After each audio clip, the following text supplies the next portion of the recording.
It's a really exciting and dynamic career. There's a difference between discovering something new and inventing. Best skill that you can really hone is your writing and your science communication. Beyond what you ever thought was possible. And on top of it, they can translate into actual currency.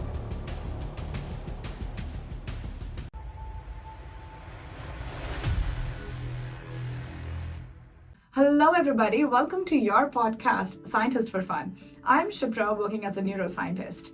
And today we have another special guest who's going to tell us about patent. So what is it all about? Today we are joined by Celeste Alvarez, a patent agent at some company who specializes in helping scientists translate their groundbreaking innovations into valuable intellectual property.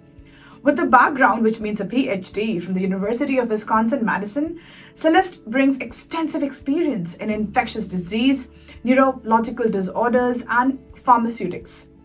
She has a deep understanding of how scientific discoveries move from lab to real world, applications to patents, and commercialization.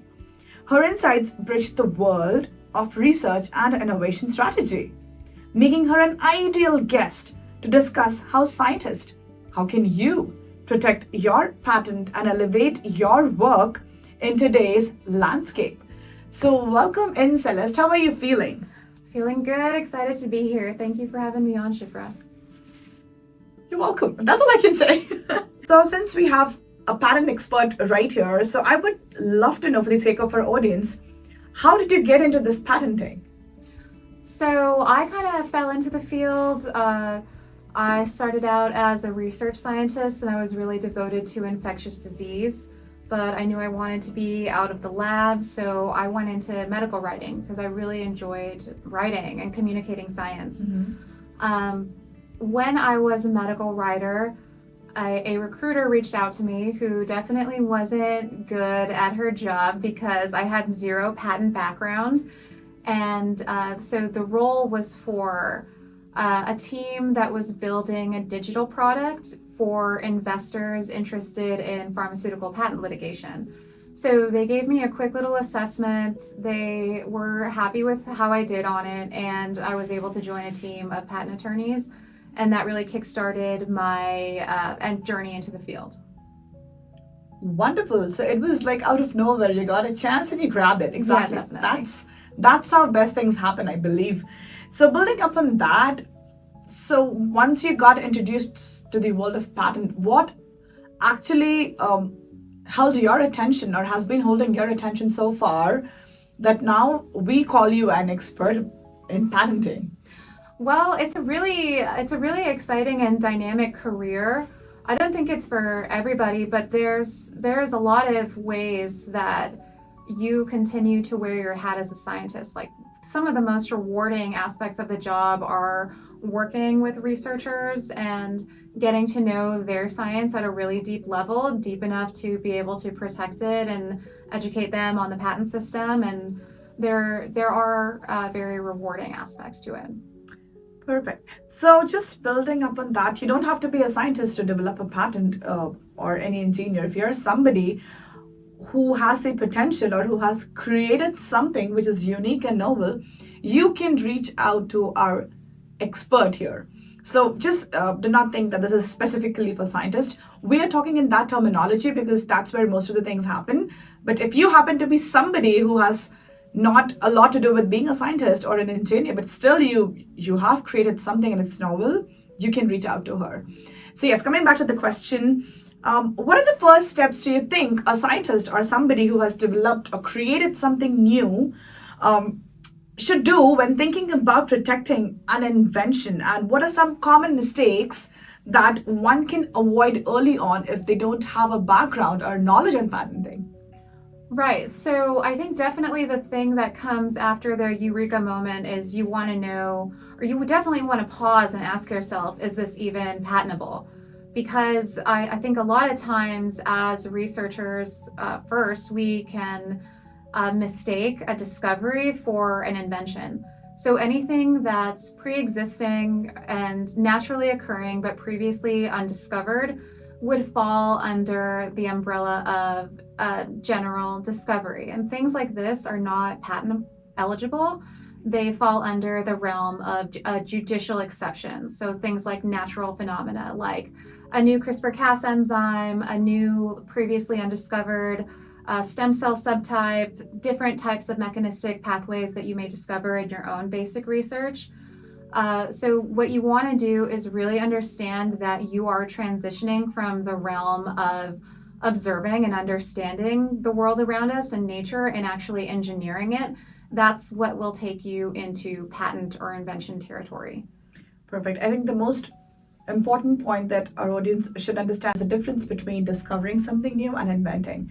So you have to understand this particular point before you approach anybody. So just as she mentioned, like take a pause and think about it, whether you can come forward with patenting whatever you discovered or invented or not. So another question on that, how can researchers balance the pressure, because we all go through the same pressure during our grad school and everything during our doctoral journey. How can researchers balance the pressure to publish with the need to secure intellectual property protection? Definitely. I think we all know the pressure of publishing in academia. Publications are the currency of academia, but patents are really the currency of industry, protecting your own competitive advantage. They can be the origin of really key partnerships that just accelerate your career. When you see the work in progress, you want to trust the attorney. If they changed your words or the structure of your paragraphs, it's for a reason. There are a lot of legal implications that go into a patent application, of course, which make it so much different from writing a journal article. So one example that comes to mind, and one of the most uncomfortable calls I had as a patent agent, was just being berated for over an hour by a client and a research scientist who was very angry that we had basically mutilated his background section. He was approaching the background section as he would a journal article. So basically, it was very well cited. It gave all the, pearls of wisdom that came before him and that he built upon. But in patent land, any seasoned drafter will know that it is important to keep the background section very brief, as it can contribute to admitted prior art. And the last thing that you want to do is give the examiner a roadmap to a good rejection against you. The piece of the patent application that will most resemble a scientific journal article, and one where scientists, I think, really feel at home, is the example section. And this, again, is where you can truly highlight that comparative data and show why your invention is superior and why you deserve a patent. So building up on that, I remember having one of the other guests who is an executive chairman and a former CEO, and he used a phrase that I remember, and he said that the problem with most scientists is we are not coachable. That's because we are so much into our thing, and once we are out of that wet lab research, and we get into other fields like medical writing, patenting, and then we are like, oh my God, this is the background. How can the other person eliminate or mutilate whatever you have prepared, because I know my thing better. But again, there you have to understand that it is their job, and there is a reason why they have a team of attorneys, of experts. They know what they're doing and believe or have some faith in their work, right? If you chose them, there should be a reason that you should believe into whatever they say. So that's like a fair point, and berating on someone is never a good idea. Yeah, that's true. That was a tough one. I get you. I feel you. So coming back to next question, what have you seen work best in interdisciplinary teams, be it a team of scientists, lawyers, and business leaders, when turning research into a real-world product where you can use it? I think that when a team works best is when there's mutual understanding and respect. And I think one of the reminders to scientists is that likely the patent attorney or your patent counsel that you're working with, they are former scientists and, most oftentimes have PhDs as well. So they have that authentic curiosity, and they genuinely want to learn your science and also help you protect it. So they are, they're scientists and they're serving science just in a different way. So the best way that teams can stay really cohesive and work well together is just to understand that we're all contributing to this story together. There's no really like competing or parallel storylines or anything like that. Just as long as the communication is strong and early and effective, that really goes a long way. Perfect. So when we use the word collaboration, that means we're collaborating with a bunch of people, right? It's like a team formation. So since we're collaborating, we are working together, there should be certain time where this team formation or this team work kind of, tends to break down. So how can team avoid those pitfalls? Because if something is happening within the team that might affect your customer or the expert or the scientist, who might have given years and years to reach to a point where they are planning on patenting the product. So in that case, how do you deal with that pitfall? Yeah, I mean, there are a ton of hurdles to overcome. The people in the patent field, they are some of the busiest people that you'll ever meet. They work off of billable hour quotas. They have sometimes hundreds of cases that they're managing. And as scientists, we're extremely busy as well. We have things to do in the lab. People go on sabbatical. There's just, everyone has competing priorities. But as long as you keep the communication early and often, I would not at all be afraid to over communicate, and never be afraid to follow up with your patent counsel ever, because they will appreciate the pings and the reminders. And yeah, you want to be top of mind and getting their attention. Perfect. Yeah. So I think the important point would be here is things happen, that's life, but at the same time, keep following up, because it's your work, it's your hard work, it's like your research, right? So why would you let it go because someone else is fighting, right? So the next question is very, very important, I believe. So we as early researchers or like early scientists, we often contribute heavily to any patentable discoveries.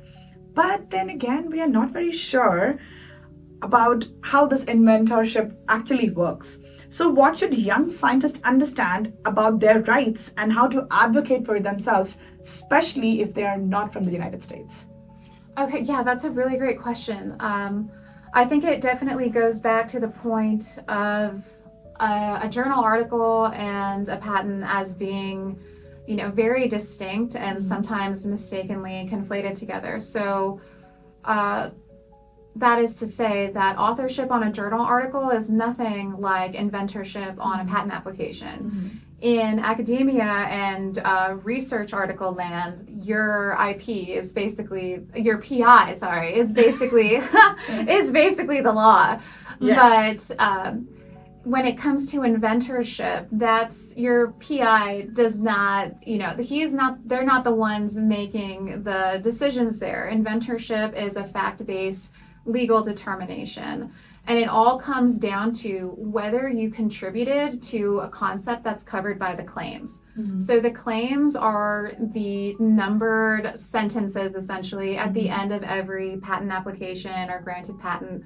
And they defined the scope of your invention. And you don't even need to have contributed to all claims, as long as you have just contributed to one piece of a single claim, you should be legally entitled to inventorship. I had a really difficult situation in my own grad school experience with working on a formulation, developing it for years, and I got that really exciting email from my PI saying that we were going to work with the tech transfer office to commercialize it, or at least get a provisional patent on file. And could I, put together all the docs that the patent attorney was asking for? And the answer is always, of course, right? So I put everything together, and then I reached out to my professor, and I was curious, and I asked, because it is very exciting, and I asked him, will I be listed as an inventor on this patent application? And he emailed back with just a single line, not on this one, and followed it up with probably the very first search result off of Google for inventorship. And that just did not sit well with me at all. So I reached out to the patent attorney on the case. He conducted an inventorship interview and determined that I was legally entitled to inventorship. So that was, there's a lot of moving parts there, but basically all of this could have been avoided had my PI been a little more patent savvy, which was, you know, kind of unusual, being that he had filed several patent applications before and arguably was a very distinguished and successful professor, inventor, but he still didn't understand a very basic patent concept. And the other thing is, you know, that interaction completely destroyed the relationship and the trust between us. Absolutely. So, yeah, it is important to advocate for yourself. There's definitely a cost when the IP literacy is low on both sides. Get you. And I think I can understand what you are talking about. And for the audience, PI means project and principal investigator. Yes. So basically, if you are pursuing a PhD, be it in industry, in academia, or even if your master is a hardcore researcher, you will have a PI, or basically a manager or boss you need to report to with every invention, with every experiment that you conduct. So that is why we call it PI in kind of technical term. And I understand that a PI or a project or principal investigator is also a human being. He might not or she might not know everything. But at the same time, you should be resourceful enough, if you have been mentoring researchers and training scientists for so many years, to at least let them know where should they go or who to reach out to. Even that helps a lot, because we look a lot upon you to help us and guide us, and that is why we always call you our mentor. But as she mentioned, as Celeste mentioned about what happened with her, make sure it doesn't happen to you. So if you are someone who is in that managerial level, I would highly encourage you to, you know, get more knowledge about this IP literate, or at least try to connect to somebody who can help the student with everything, right? Rather than just sending an email and saying, no, right, you don't deserve it, right? Because it's a lot of hard work put in. Yeah, exactly. Well, there's actually one distinction I wanted to make there. So what inventorship hinges on is conception, the idea of just contributing to the claim. And that is conception, and in patent land we call it conception and reduction to practice. So one person doesn't necessarily need to do both to be an inventor, and the person who just reduces to practice the idea that somebody else had is not necessarily going to be an inventor. So it's like, let's pretend that we have a lab together, you and me, and we want to patent a blueberry pie with a cookie dough crust. Get you. And let's say I came up with the cookie dough crust idea, and that is what's going to be in our claim. And the patent office says that, okay, that's like novel and not obvious. So whenever the patent application comes out or publishes, somebody might be really upset that they didn't get their name on it, because they were the one that followed the recipe and they're the ones that baked that pie. So why aren't they on there? But in the eyes of the law, as long as somebody else was just acting out through the direction of another, so like if you're just following that recipe and you don't contribute anything to it, you are not it's a little pejorative, but in the eyes of the law, you are considered merely a pair of hands and not entitled to inventorship. So some of the most important things that you can do are to document your ideas and suggestions on top of all your experiments and data. That's very, very important information. And you use a really great example about a cookie dough. Yeah, I mean, you're just a pair of hands. You didn't contribute. I mean, you helped in baking it up, whatever, the recipe, but you did not add anything. And just to talk a little bit more about it, yes, we do look up to our manager or PI or whosoever for guidance, but at the same time, what can you as an early career researcher or as a young scientist would do or should do to be IP literate early in their career so that they can recognize when their own work might have commercial potential and most importantly, they are not being exploited? Oh, yeah, 100%. Well, I think one of the best things you can do is basically just to get curious. There is the preconception that it's a very dry and boring field. I mean, I've definitely cleared the room at some panels as soon as a patent came up, and I think that probably comes from interfacing with certain patent attorneys. But I think patent meetups are definitely growing. There are many groups invested in bringing together scientists and entrepreneurs and patent professionals, and that's a really great place to start. Another recommendation that I would have, especially if you are interested in a career in patents, is to see if there are any opportunities to intern or work with your university's tech transfer office. Those are probably the big ones. And there's always splashy patent litigation cases going on. Those are very high stakes, high drama. Exactly. And they cover all kinds of legal territory, and they're very interesting. Exactly. And I think everybody knows about the 2019 Nobel laureate, I would not take the name, but the CRISPR-Cas9 case. Yeah. Oh my God. It was something, I think it was in between two countries, France and US, if I'm not wrong. I think it may have been. Right, yeah. Doudna, maybe. I did not know, I mean, I know the Nobel laureate, but I would not like to take the name. But at the same time, it was a big deal because CRISPR-Cas9 is basically an enzyme that we use in science. So that was a huge case. I remember it was all over media and people were talking about tech transfer and patenting, and it involved like $1 million. Yeah, that's typically the case. At the same time, the respect was at stake. So yes, yeah. I mean, it's really important to be aware of your patent. And I believe you built a career. I mean, just like everybody, we go through this grad school program and either we get whatever degree we want. But at the same time, we don't get trained on patenting and stuff. No. In grad school.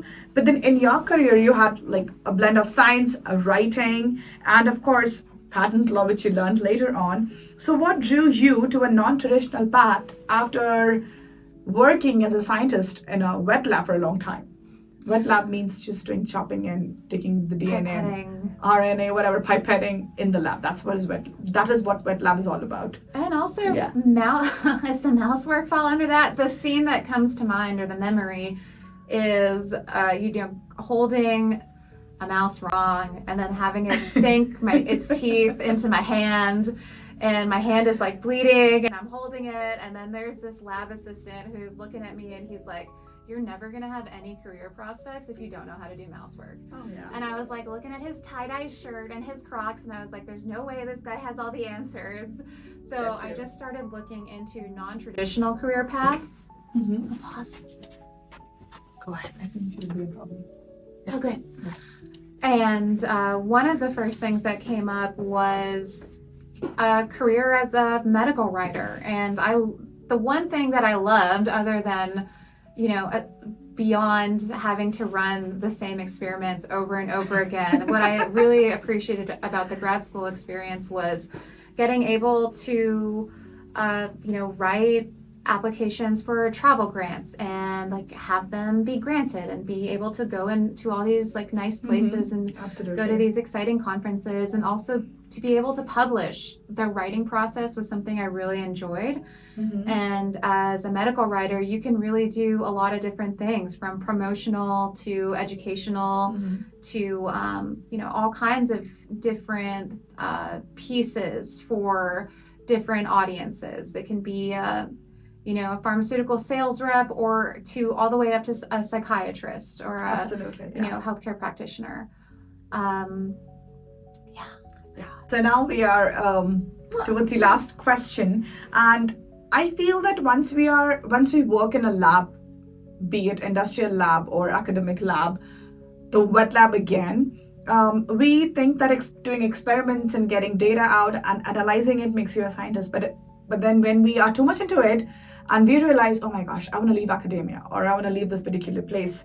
So I know there are a few scientists, they're like, I'm never going to go back to bench and work. Yeah. Right? So I think I meet most of the scientists, and that's what they say after they're fresh out of grad school, or even if they're working for some other small mid-sized company. So what advice would you have for early career researchers or scientists if they love science but they don't want to be at bench?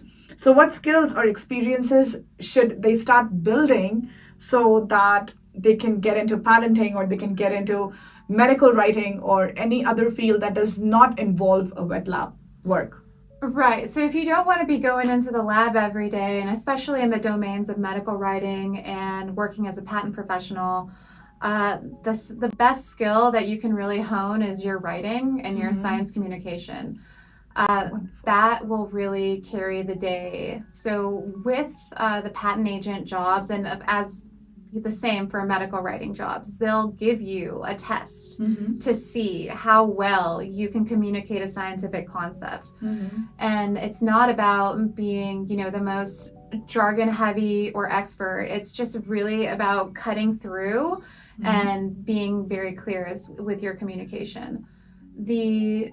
So writing is, a non-negotiable. The second thing I would say is networking, which I think has kind of a negative connotation at times. But the truth is, at least with the patent field, it is a very small and intimate network. And it really is all about who you know sometimes.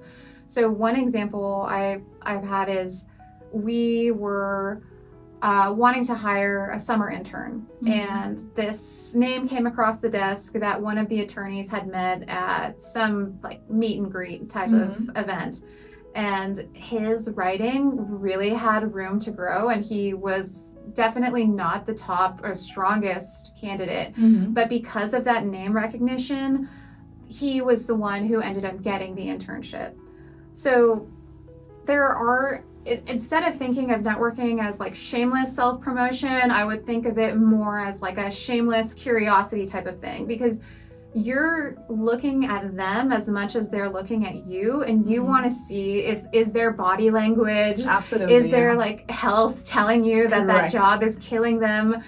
Do you actually want to be in this field or not? There's a lot to be learned from just getting to know different people in the field. Absolutely. So writing and networking, and just getting yourself out there. Absolutely. So this brings us to the end of this episode. But yes, a little bit building on what our expert mentioned, networking can be a two-edged sword. So you have to be very cautious. And when you meet somebody, do not think that I'm going to get something out of this person. And the next episode will be on networking. That I remember my program director, she once said that it doesn't matter what you know, it matters who you know. So I do not know how true it is, but at the same time, I would again say that networking is like a two-edged sword, and you should know how to network. Yeah. When you are meeting somebody new and you have that selfish intention in your mind that I want to get this out of this person, you will never be successful. Believe me, that's like a tried and tested technique. So the next episode, we will have things about networking and how to talk to people, like when you network, how you should approach somebody. So we will have another guest. Until then, I hope you enjoyed the episode as we did, putting it up for you. If you have questions, please send me an email. There's a comment section right below. And until then, take care and remember, you are important. Bye. Have a good rest of your time. Bye-bye.